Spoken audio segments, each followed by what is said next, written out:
안녕하십니까. 송국근의 혼술입니다.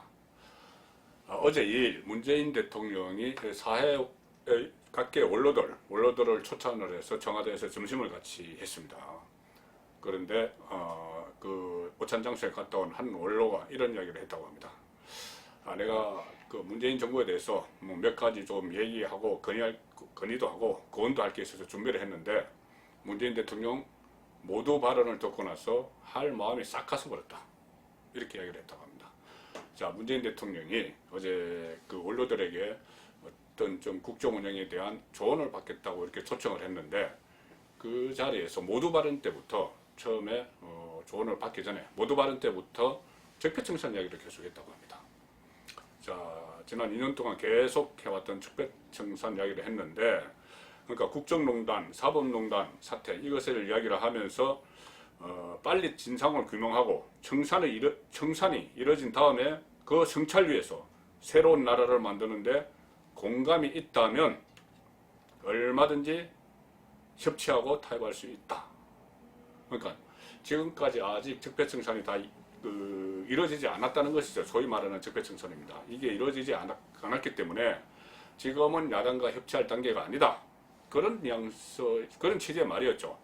그러니까는 오늘 이 말이 논란이 되니까 청와대에서 어떤 핵심 관계자가 그런 뜻이 아니었다고 이야기를 했는데 분명히 지금은 뭐 협치를 강조를 하기는 했지만은 우선 그것보다는 그 청산이 문제라는 그 말은 똑똑히 제 귀에도 들렸습니다.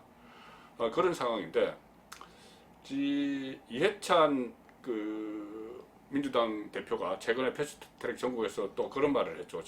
반드시 청산할 사람은 청산하고 제가 정치를 마무리하겠다 이렇게 이야기했습니다. 이것은 인적 청산, 그러니까 적폐에 해당하는 한국당 의원들을 청산하겠다는 이야기죠. 그리고 바로 문재인 대통령은 이 사법 소위 말하는 국정농단, 소위 말하는 사법농단 사태 이야기를 예를 들어서 아직 빨리 진상이 규명되지 않았고 청산이 되지 않았다 이렇게 이야기를 했습니다. 자, 그런데 이 말도 조금 놀랍지만은 조금 더 충격적인 것은 그 다음에 나온 말입니다. 제가 듣기로는요, 이 살아 움직이는 수사를 정부가 통제할 수 없고 적폐 수사입니다. 또 통제해서도 안 된다 이렇게 이야기를 했습니다. 저는 이 말을 듣고 좀 무책임하다는 이런 생각이 들었습니다. 왜 그러냐면은 지금 검찰에서 2년 동안 쭉 벌여온 이른바 수사, 적폐 수사, 이것은 일종의 청와대 하명 수사입니다. 자, 문재인 정부가 출범하고 나서 그 당시 임종석 비서실장이 지시를 해서 각 부처에 어떤 행정부 부처에 적폐청산 TF를 만들었습니다. 태스크포스를 만들었죠. 그리고 심지어 검찰과 법원, 경찰에도 다 만들었습니다. 과거사의 어떤 진상조사위원회 이런 것을 다 만들어서 탈탈 털었죠. 탈탈 털었고 그 결과물들이 검찰로 넘어갔습니다. 검찰에 넘어가서 검찰이 소위 말하는 적폐 수사를 지금까지 쭉 벌여왔던 것이죠. 그런데 또 있습니다. 최근에도 그 장자연, 김학의, 버닝썬 사건, 이 사건에 대해서 철저히 조사하라고 문재인 대통령이 지시를 했고 검찰이 그 지시를 받아서 이 세 가지 사건 수사를 전방위로 확대했습니다. 아직 끝나지도 않았습니다.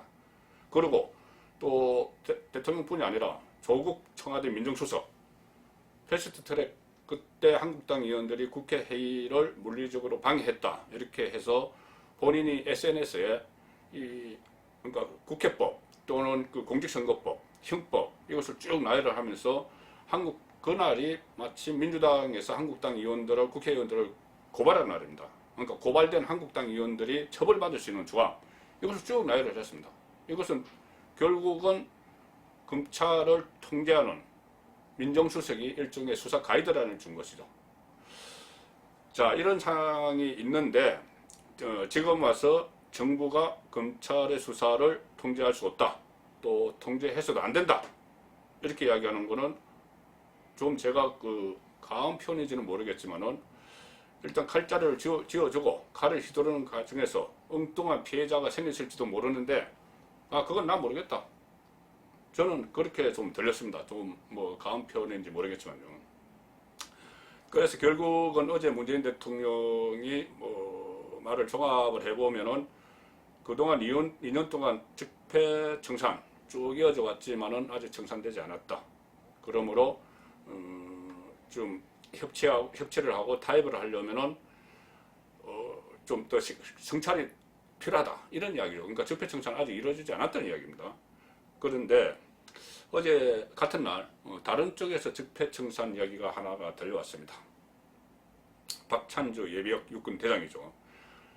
제2작전사령관 재임 당시에 이른바 공감병 갑질 논란을 일으켜서 군복을 벗었죠. 군복을 벗고 그 수사 도중에 또 별건 수사를 해서 뇌물을 받았다 이런 혐의를 받았고, 결국은 또 김영란법 위반도 있습니다. 부하 직원의 인사청탁을 도와줬다 이런 것도 있는데, 어쨌든 가장 큰 논란이 됐던 공감병 갑질에 대해서는 무죄를 받았습니다. 그리고 또 뇌물 사건도 무죄를 받았어요. 박찬주 예비역 대장이 입을 열었는데 이런 말을 했습니다.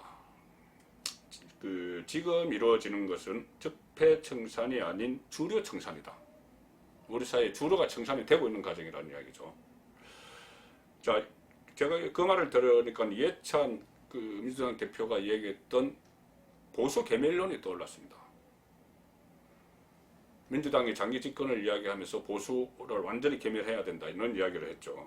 그렇게 된다면은 자, 순서가 이렇게 됩니다. 먼저 정권 교체를 했죠. 그 다음에 적폐청산, 이른바 적폐청산을 아직까지도 하고 있죠. 그렇게 돼서 이해찬 대표 말대로 보수가 계멸되죠. 그러면 지금 여권 일부에서 나오는 주류 교체가 일어납니다. 우리 사회를 지탱하고 있는 주류가 교체가 되는 것이죠. 자, 그 다음은 어떤 현상이 일어날까요? 그러니까 이런 과정을 거쳐서 완성될 목표가 무엇일까? 완성하려고 하는 목표가 무엇일까? 저는 레짐 체인지라고 봅니다. 레짐 체인지. 레짐은 어떤 한 사회를 지탱하는 가치나 규범, 또 규칙 이런 건 총합이죠. 그러니까 레짐 체인지라고 하는 것은 정치 체제를 구축하고 있는 어떤 이념이나 가치, 이에 기초한 지배층의 뿌리를 뽑는 일단 정치 변동을 의미합니다. 그 결과 어떤 사회가 될지는 거의 다 짐작을 하실 겁니다. 또 현 집권층 입장에서는 그런 것을 완수하기 위해서 20년 집권론, 50년 집권론, 심지어 100년 집권론까지 나오는 것 아닐까, 그런 생각을 해봤습니다. 송국근의 혼술이었습니다.